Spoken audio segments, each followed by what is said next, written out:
Assalamualaikum warahmatullahi wabarakatuh. Salam dan bahagia. Apa kabar mahasiswa semua? Jadi pertemuan kemarin kita sudah belajar tentang perkembangbiakan makhluk hidup. Nah, perkembangbiakan pada makhluk hidup itu juga ada perkembangbiakan pada manusia, hewan, dan tumbuhan. Nah, pada perkembangbiakan tumbuhan juga dibantu oleh hewan dan manusia juga seperti dalam penyerbukannya. Nah, pembelajaran kali ini kita akan belajar tentang makhluk hidup dan lingkungannya. Jadi ada interaksi antara makhluk hidup dan lingkungannya seperti pada penyerbukan nih. Nah, jadi penyerbukan itu juga dapat dibantu oleh manusia. Nah, akan tapi interaksi yang kita pelajari antara makhluk hidup dan lingkungannya seperti apa lebih dalamnya kita simak di video selanjutnya. Makhluk hidup dan lingkungannya. Coba kalian perhatikan 3 gambar pada layar ini. Nah, apakah ada interaksi yang saling membutuhkan dari ketiga gambar tersebut? Kita lihat bahwa Bapak petani bunga itu begitu terampil merawat tanamannya. Nah, indahnya bunga yang bermekaran karena ada bantuan dari cacing dan kupu-kupu.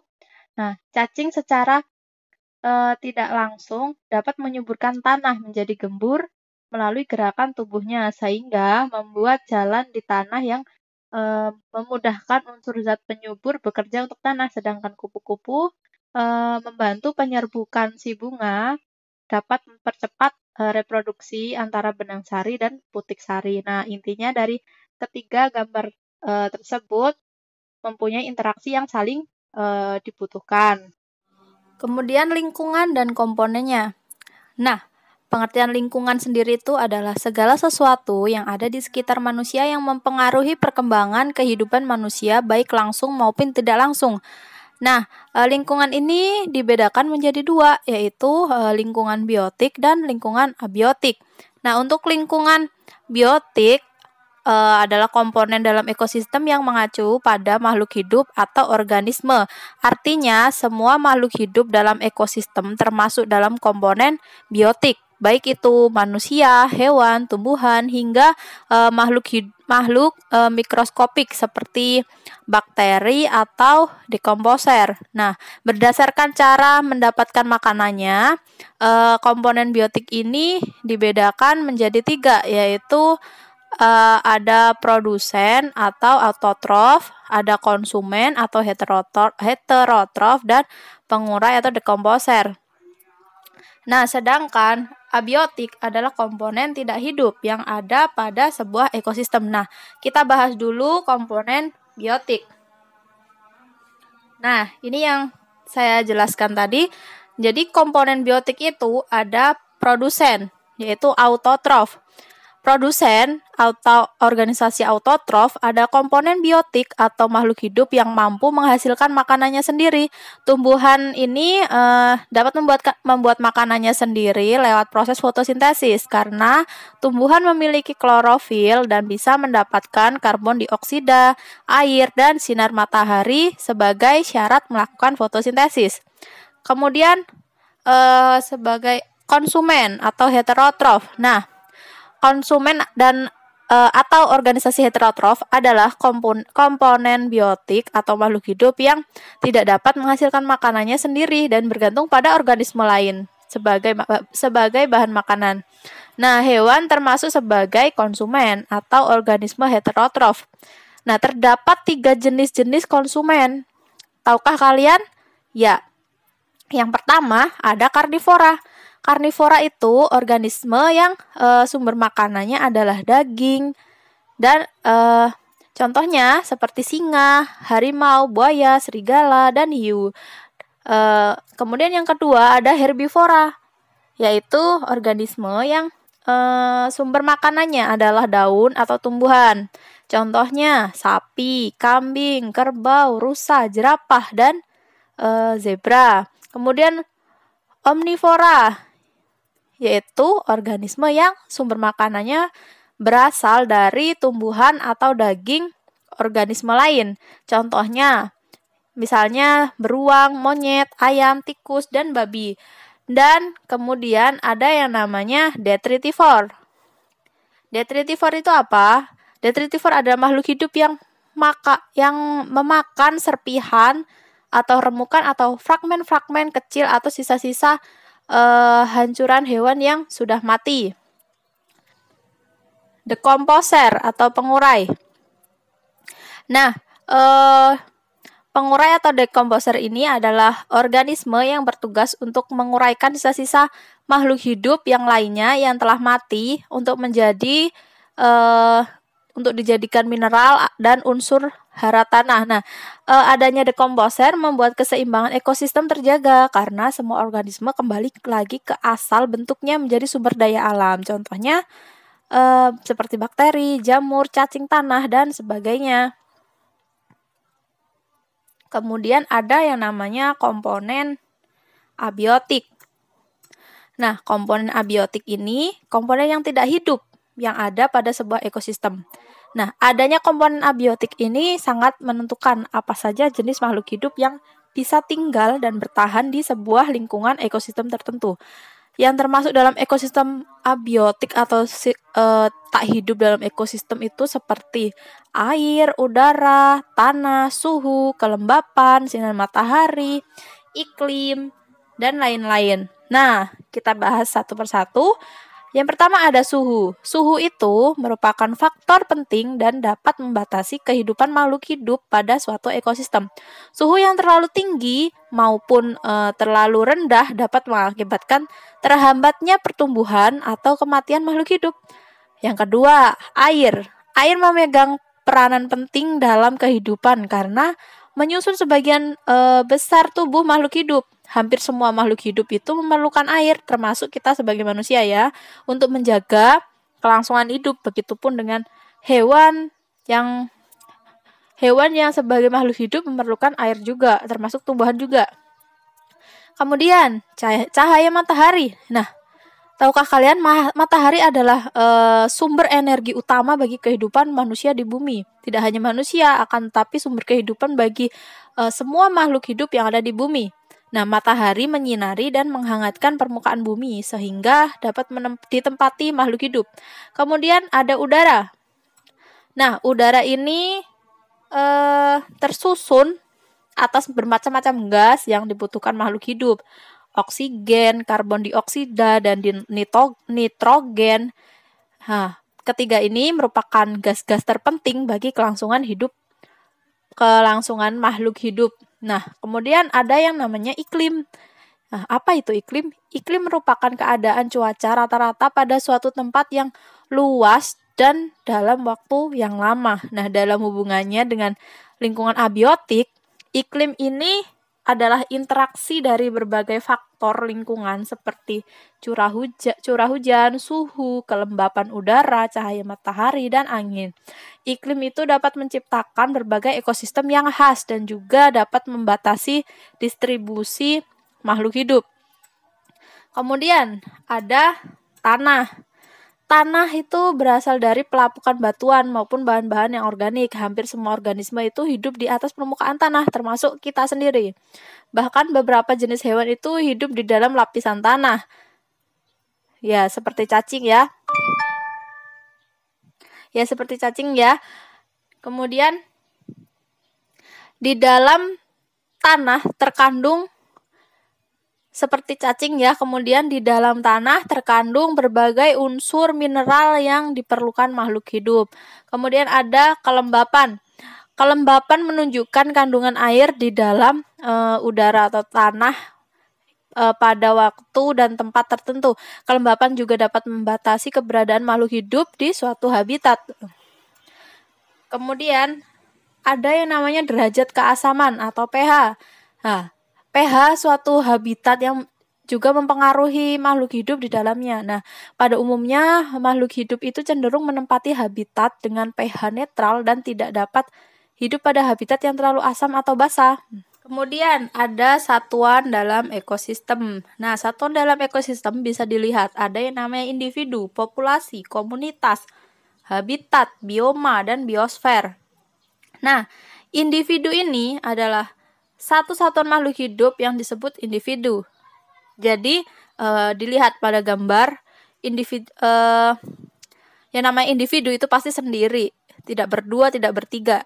Nah, individu ini berasal dari bahasa Latin, individuo, yang artinya tidak dapat dibagi lagi atau makhluk hidup tunggal. Nah, individu itu suatu satuan struktur yang membangun suatu kehidupan dalam bentuk makhluk.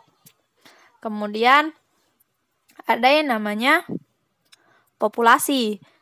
Populasi itu bisa disebut populasi jika dia sekelompok makhluk hidup yang memiliki karakteristik yang sama, yang hidup pada waktu yang sama, dan wilayah geografis yang sama. Jumlah populasi dari satu ekosistem dapat berubah dari waktu ke waktu. Nah, populasi akan bertambah jika terdapat kelahiran baru dan akan berkurang jika terjadinya kematian. Nah, demikian juga jika terjadi perpindahan ke dalam itu namanya imigrasi. Nah, akan menambah populasi, sedangkan perpindahan keluar atau jika emigrasi maka akan mengurangi jumlah populasi. Bisa dilihat ya, ini adalah populasi jagung. Kemudian ada yang namanya komunitas. Komunitas itu tersusun atas beberapa populasi yang hidup bersama-sama dalam suatu habitat. Nah, komunitas itu kumpulan populasi yang berbeda di suatu daerah yang sama, namun saling berinteraksi atau sama dengan melakukan ada interaksi antar populasi. Kemudian habitat itu lingkungan fisik di mana suatu organisme itu hidup. Kita dapat mengatakan bahwa habitat kambing di padang rumput, habitat kera di atas pohon. Nah, dapat dikatakan bahwa habitat itu adalah tempat hidup asli suatu organisme. Jadi, keadaan habitat suatu organisme itu meliputi iklim, keadaan tanah, air, serta jenis tumbuhan-tumbuhan dan hewan. Jika lingkungan fisik itu rusak, maka dapat mempengaruhi organisme yang hidup di dalamnya dan dapat mempengaruhi seluruh ekosistem. Nah, ini adalah contoh habitat pada bunga teratai. Habitatnya ada di daerah kolam kah? Ini mungkin kolam ya ini. Intinya berada di air. Habitatnya di air. Kemudian berdasarkan habitatnya, hewan itu dibedakan menjadi 3. Ada hewan yang habitatnya di darat, ada hewan yang habitatnya di laut, dan hewan yang habitatnya darat dan laut. Nah, hewan yang hidupnya atau habitatnya yang di darat ini adalah yang dapat terbang seperti burung, lebah, dan kupu-kupu. Nah, yang hidup di dalam tanah itu seperti cacing dan rayap. Kemudian hidup di dekat air seperti kuda nil dan kura-kura, serta yang tinggal di darat itu seperti tikus, cicak, harimau, singa, gajah, dan lainnya. Kemudian hewan yang hidup di habitat laut itu antara lain seperti ikan, belut, udang, gurita, cumi-cumi, dan banyak lagi. Kemudian yang hidup di darat dan laut. Nah, contohnya itu kura-kura, buaya, katak, dan anjing laut. Kemudian ekosistem. Ekosistem itu apa? Ekosistem itu adalah suatu kesatuan komunitas dengan lingkungan hidupnya yang saling berinteraksi atau membentuk hubungan timbal balik dalam suatu habitat atau tempat berjenis-jenis makhluk hidup melangsungkan kehidupannya. Nah, komunitas ini tidak terlepas dari pengaruh lingkungan abiotik di sekitarnya, seperti tadi disebutkan bahwa lingkungan abiotik itu air, tanah, udara, dan sinar matahari. Nah, di antara anggota komunitas dengan lingkungan abiotik tersebut terjadilah interaksi atau hubungan yang saling mempengaruhi. Nah, kemudian membentuklah suatu sistem ekologi yang disebut ekosistem. Nah, bisa dilihat contoh ekosistem di situ ada ekosistem sungai, kebun, pantai, kemudian apa itu? Kemudian bioma. Nah, bioma itu adalah wilayah yang memiliki sifat geografis atau iklim yang sama yang meliputi komunitas tumbuhan, hewan, organisme tanah, bakteri, dan virus. Jadi, setelah adanya kesatuan ekosistem itu akan membentuk yang namanya bioma. Kemudian biosfer. Biosfer itu adalah komunitas-komunitas di bumi yang berinteraksi dengan lingkungan hidupnya yang akan membentuk ekosistem-ekosistem. Nah, akuarium itu adalah suatu ekosistem yang berukuran kecil ya, sedangkan hutan dan lautan merupakan ekosistem yang berukuran besar. Nah, seluruh ekosistem di permukaan bumi ini disebut, jadi seluruh ekosistem yang ada di bumi kita itu disebut yang namanya biosfer. Nah, ini adalah urutannya.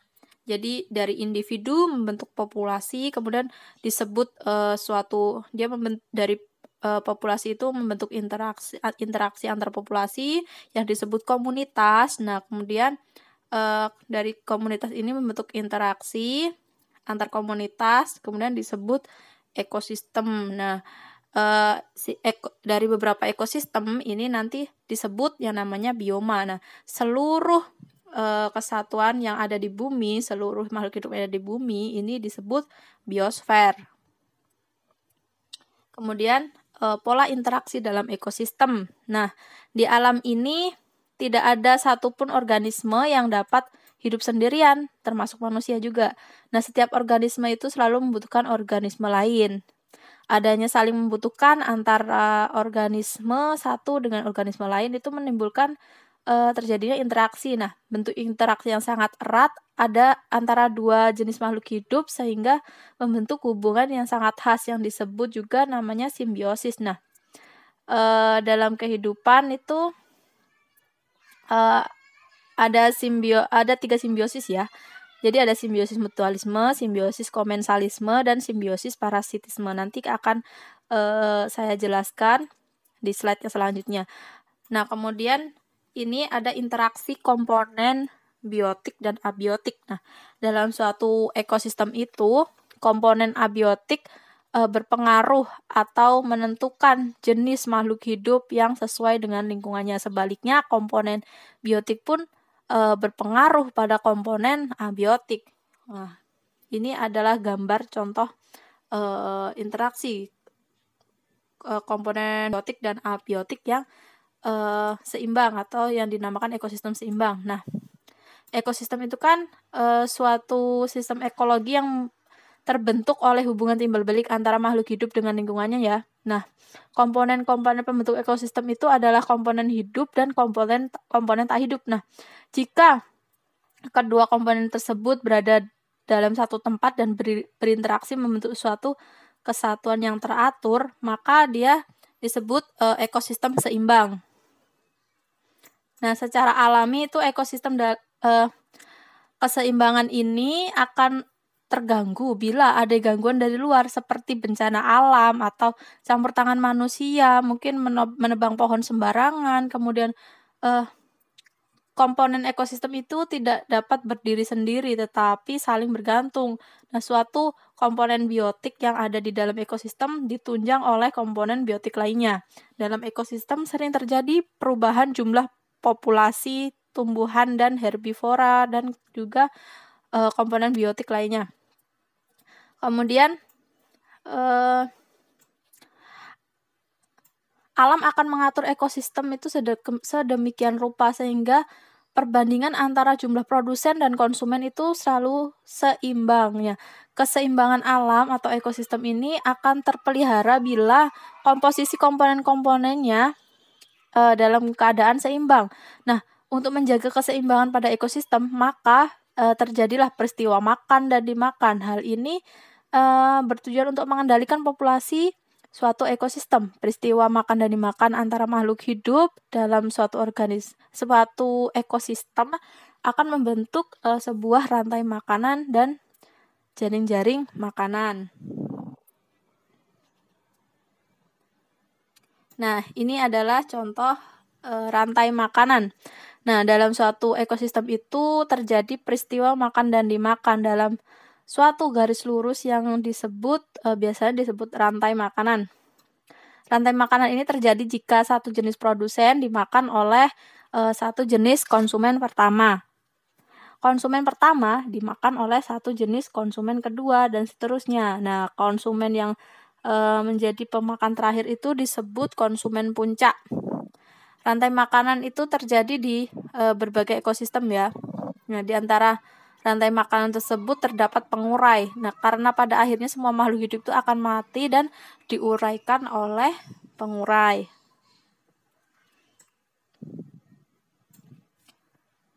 Kemudian jaring-jaring makanan. Nah, di alam, produsen tidak hanya dimakan oleh satu jenis konsumen pertama, tetapi bisa dimakan oleh lebih dari satu jenis konsumen pertama. Satu jenis konsumen pertama bisa dimakan lebih dari satu jenis konsumen kedua dan seterusnya. Ini contohnya ya. Pada produsen rumput dimakan oleh konsumen pertama, yaitu berupa ulat, belalang, dan tikus. Kemudian yang selanjutnya piramida makanan. Nah, dalam ekosistem yang seimbang itu jumlah produsen lebih banyak daripada jumlah konsumen tingkat satunya. Nah, jumlah konsumen tingkat 2 lebih banyak dari konsumen tingkat 3 dan seterusnya. Nah, ini disebabkan karena hilangnya energi pada setiap tingkatan makanan. Jika rantai makanan digambarkan dari produsen sampai konsumen tingkat tinggi, maka akan terbentuk suatu piramida makanan. Setiap tingkatan organisme menempati tingkatan tertentu yang disebut tingkatan tropik. Nah, tingkatan tropik itu dapat dihitung berdasarkan jumlah individu, biomasa, dan kandungan energinya. Nah, perbedaan tingkat tropik dinyatakan dalam perbandingan luas yang disusun mulai dari tingkat tropik 1 sampai tropik tertinggi.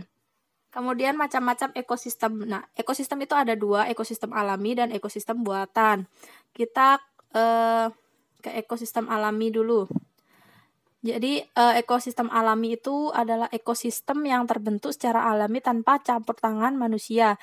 Contohnya ekosistem laut, hutan, sungai, dan gurun.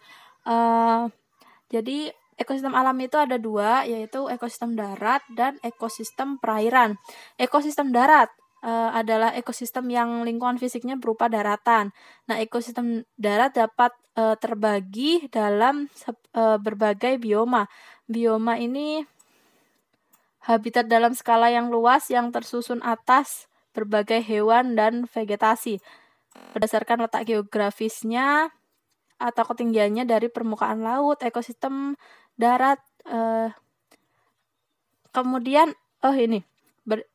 berdasarkan letak geografisnya atau ketinggiannya dari permukaan laut itu ekosistem darat itu dibagi lagi menjadi menjadi beberapa bioma. Ada yang namanya hutan hujan tropis. Hutan hujan tropis itu ekosistem klimatik dengan curah hujan tinggi mencapai 2.000 sampai 5.000 per tahun, milimeter per tahun. Nah, kemudian selain memiliki curah hujan yang tinggi, hutan ini memiliki beberapa karakteristik khas yang misalnya suhu rata-ratanya 20 derajat Celcius sampai 25 derajat Celcius. Memiliki iklim mikro, vegetasinya sangat lebat, dan memiliki keanekaragaman hayati yang sangat tinggi.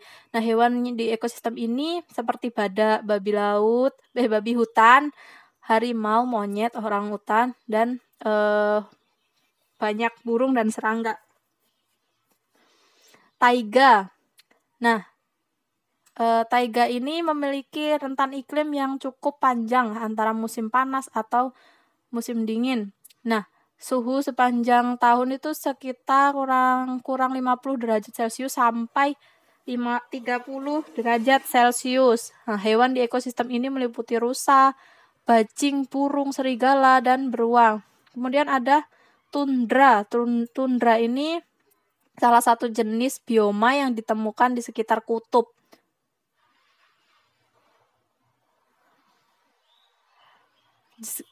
ditemukan di sekitar kutub utara dengan ketinggian tempat sekitar 2.500 meter. Nah, tundra ini memiliki iklim yang unik. Saat musim panas, keadaan menjadi terang terus-menerus selama berbulan-bulan. Sebaliknya, saat musim dingin, keadaan tundra akan gelap terus-menerus. Hewan yang hidup pada ekosistem tundra ini seperti rusa kutub, kelinci Arktik, rubah Arktik, burung salju, dan beruang kutub. Sedangkan hewan yang hidup dalam ekosistem tundra tadi disebut ekosistem tundra Arktik ya. Kemudian ada yang namanya ekosistem tundra alpin. Ini seperti kelinci, kambing, burung hantu, dan serigala. Kemudian ada yang namanya savana. Savana ini merupakan ekosistem darat yang terletak di daerah sekitar Khatulistiwa. Memiliki curah hujan lebih rendah daripada hutan hujan tropis. Hewan yang sering ditemukan di savana ini biasanya kijang, singa, macan tutul, zebra, gajah.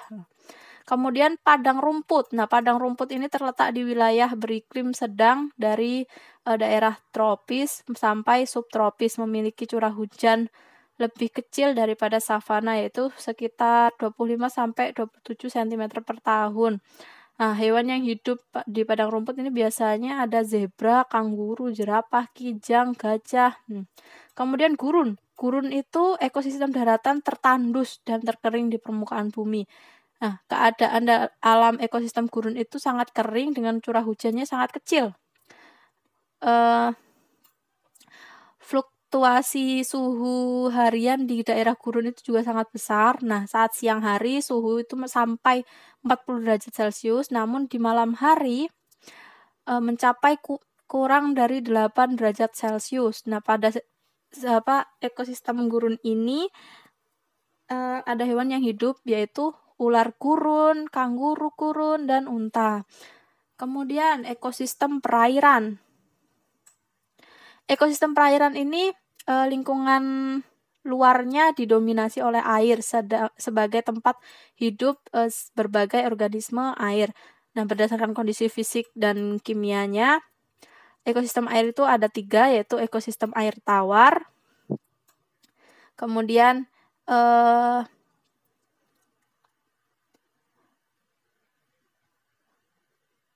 ada ekosistem air tawar, kolam, dan juga ada ekosistem air tawar, ekosistem air laut, dan juga ekosistem laut dangkal. Nah, ini nanti masih terbagi-bagi menjadi beberapa bagian. Yang pertama ada ekosistem air tawar. Nah, ciri-ciri ekosistem air tawar itu seperti suhu tidak mencolok, penetrasi cahaya kurang, terpengaruh oleh iklim dan cuaca. Nah, ekosistem air tawar ini digolongkan lagi menjadi air tenang dan air mengalir. Nah, danau dan rawa itu termasuk ekosistem air tenang, sedangkan sungai termasuk ekosistem air mengalir. Danau itu cekungan besar penampung air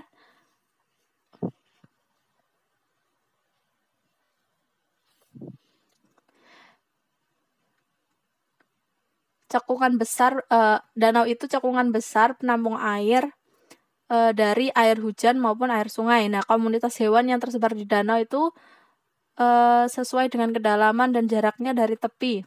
Di danau itu ada yang namanya zona litoral. Nah, biasanya di daerah tepi danau, hewan yang hidup di zona ini seperti capung, katak, burung, ular, udang, siput, dan beberapa mamalia yang mencari makanan di danau. Kemudian ada yang namanya zona limnetik. Nah, daerah perairan terbuka yang masih dapat ditembus matahari. Zona limnetik itu adalah daerah perairan terbuka yang masih dapat ditembus oleh matahari. Nah, hewan yang hidup di zona ini seperti ikan, udang kecil itu ya, dan zooplankton. Kemudian ada yang namanya zona profundal. Nah, zona profundal ini perairan dengan banyak dekomposer yang di dasar air. Nah, pada zona ini dihuni oleh cacing dan mikroba. Kemudian ada yang namanya zona bentik. Zona bentik ini daerah dasar danau, tempat terdapatnya bentos dan sisa organisme mati. Pada zona ini dihuni oleh cacing dan remis. Kemudian kolam. Kolam itu miniatur dari danau ya. Kolam itu biasanya berupa cekungan kecil buatan manusia. Nah, ekosistem kolam itu merupakan perairan dangkal sehingga penetrasi cahaya matahari dapat mencapai dasar kolam. Hewan yang hidup di kolam itu seperti zooplankton, bentos, kemudian serangga air, ikan, cacing, dan masih berbagai bakteri yang lain. Kemudian sungai. Sungai itu badan air yang mengalir ke suatu arah. Ke satu arah. Jadi aliran air dan gelombang secara konstan memberikan oksigen pada air. Nah, suhu air itu bervariasi sesuai dengan ketinggian komposisi. Nah, biasanya di sini ada komunitas hewan di sungai itu ada ikan gurame, kura-kura, ular, buaya, serangga, dan masih banyak lagi. Kemudian ada ekosistem air laut. Nah, ekosistem air laut ini ciri-cirinya kadar garam perairan yang sangat tinggi, cuaca dan iklim tidak terlalu mempengaruhi ekosistem, suhu permukaan lebih tinggi daripada suhu di kedalaman. Kemudian terdapat kehidupan di semua pedalaman. Nah, ekosistem air laut itu ada 2, ekosistem air laut dalam dan juga ekosistem laut dangkal. Kalau ekosistem dalam itu biasanya tidak tembus cahaya, yang kedalamannya sekitar 700 sampai 600 meter. Nah, biasanya di sini ada udang, cumi-cumi, landak laut, teripang, dan lain-lain. Kemudian kalau ekosistem air dangkal itu seperti yang di sekitaran pantai. Jadi ada kepiting, bintang laut, kemudian ada terumbu karang juga. Kemudian ada yang namanya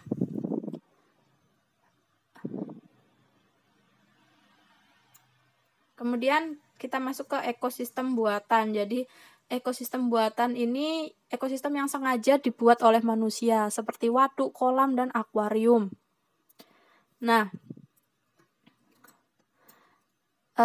ada juga seperti bendungan, hutan tanaman industri, terus kemudian pemukiman dan agroekosistem juga. Nah, bendungan itu sudah tahu ya, bendungan itu buatan manusia yang berupa bangunan penahan atau penimbun air yang digunakan untuk berbagai keperluan seperti irigasi. Nah, di situ ikan-ikan juga ada di situ, ikan air tawar, kemudian katak, capung, burung, dan bebek juga pasti ada di situ.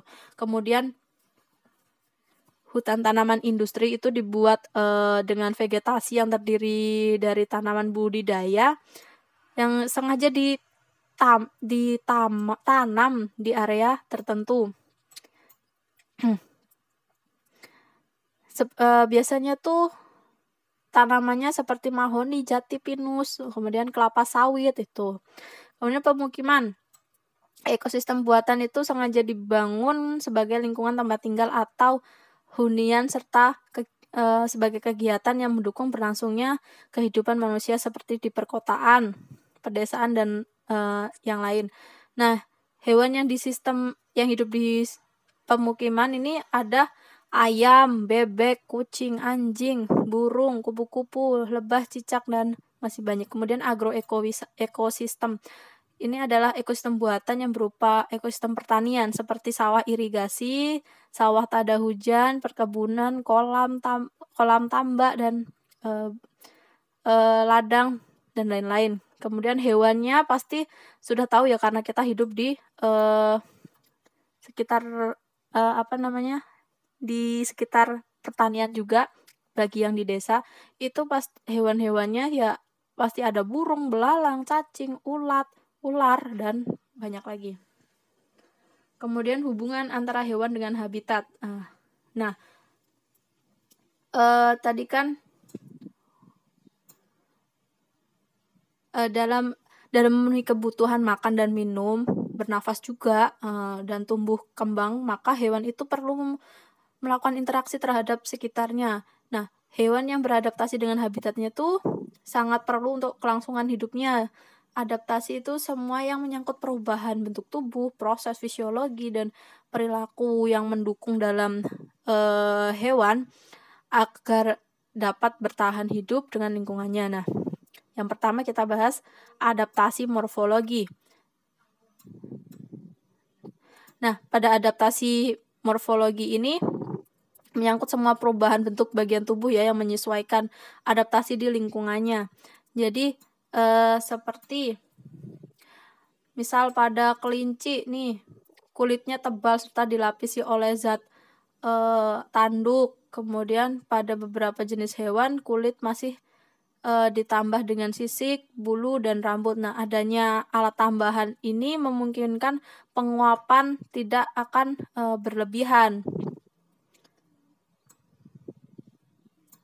Kemudian ada anggota geraknya disesuaikan untuk kehidupan di daratnya, yang cocok untuk berjalan dan berlari, seperti contohnya pada ini ya, pada burung kutilang apa ya? Nah, burung kutilang itu kan ada cakarnya. Nah, itu kan dia kenapa ada cakar untuk mudah mangsanya. Dan bebek kenapa bentuk kakinya seperti itu? Karena bebek itu mencari makannya juga di dalam ini ya. Di dalam dia ada selaput di kakinya karena bebek itu kan juga mencari makan di dalam air, jadi untuk berenang. Kemudian pada unta terdapat kantong persediaan air. Nah, pada umumnya hewan itu akan mati apabila kekurangan air sampai 20%. Tapi unta itu bisa hidup walaupun kekurangan air sampai 40%. Nah, inilah kenapa si unta itu adanya di gurun pasir, karena dia dapat menyimpan air yang sangat banyak di tubuhnya. Kemudian adaptasi fisiologi.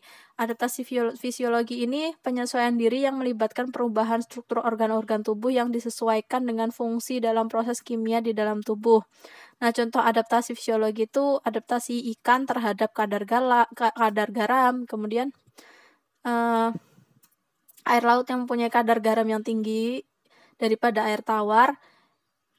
Nah, tinggi kadar air laut itu melebihi kadar garam cairan tubuh hewan yang hidup di dalam air laut. Sehingga ikan yang hidup di air laut mempunyai cara adaptasi dengan banyak minum dan sedikit mengeluarkan urin, atau sebaliknya, ikan yang hidup di air tawar beradaptasi dengan cara sedikit minum tapi banyak mengeluarkan urin. Kemudian adaptasi tingkah laku. Adaptasi tingkah laku ini merupakan adaptasi yang temporer atau sementara, yang berkaitan dengan perubahan kondisi lingkungan. Contohnya yaitu perubahan warna pada bunglon yang disesuaikan dengan keadaan sekitar atau habitatnya. Jika dia misalkan di pohon, dia akan berwarna hijau. Nah, itu kenapa bunglon mempunyai kemampuan seperti itu? Karena untuk menyelamatkan diri dari makhluk hidup yang lain yang berusaha yang jika dia merasa hidupnya terancam. Kemudian kadal yang berjemur di pagi hari akan bersembunyi di dalam lubang ketika udara panas, karena penyesuaian suhu itu tadi. Kemudian bermigrasinya burung-burung pada musim tertentu.